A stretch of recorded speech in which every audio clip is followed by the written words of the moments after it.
yard above the throng, passing the flask with his cronies and flipping a farthing to the ancient fiddler scraping out a jig tune.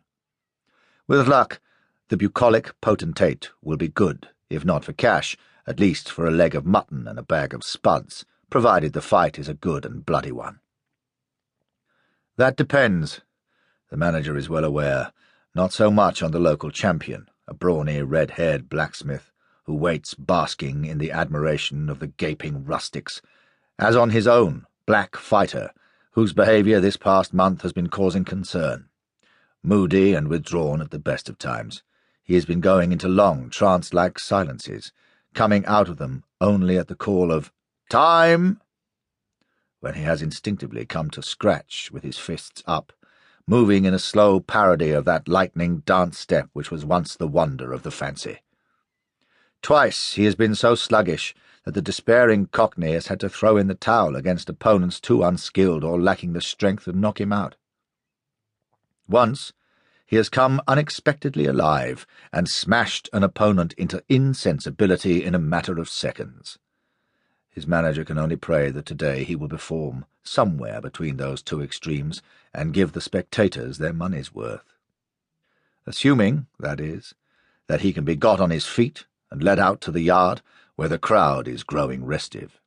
The shrill Irish voices demanding a sight of the famous Black, the legendary American hero whose feats once echoed even to this distant backwater, and who remains sprawled and apparently comatose on his bench in the dim interior of the barn.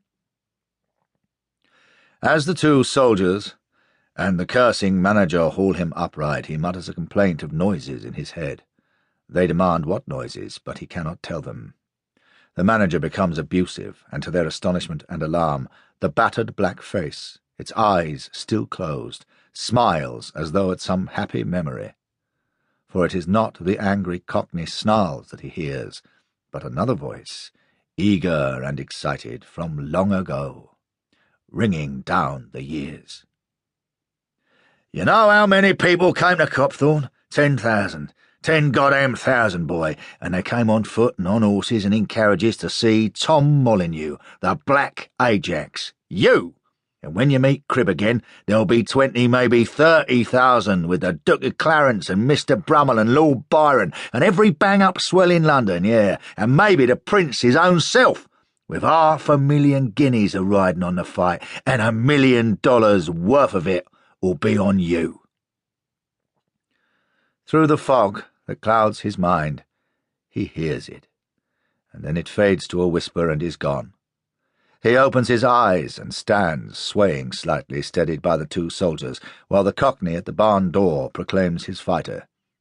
As the raucous voice silences the spectators' chatter, the black man closes his eyes again, wincing at the stabbing pain in his lower body.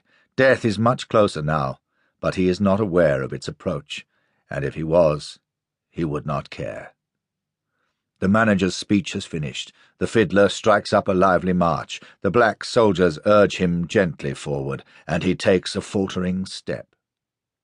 The scraping of the fiddle is drowning out the noises in his head, then blending into another sound from far away. The thumping of brass and a kettle drum's rattle, growing louder amidst a tumult of distant voices, the murmur of a great multitude and the music of Yankee Doodle stirring him to action. Soft grass, under restless feet shod in black pumps and white silk stockings with floral patterns. He skips on the damp turf, and a smear of rain is on his face and chest, shivering him with its chill as he moves forward into the winter sunlight, drawing the great caped coat closer about his shoulders.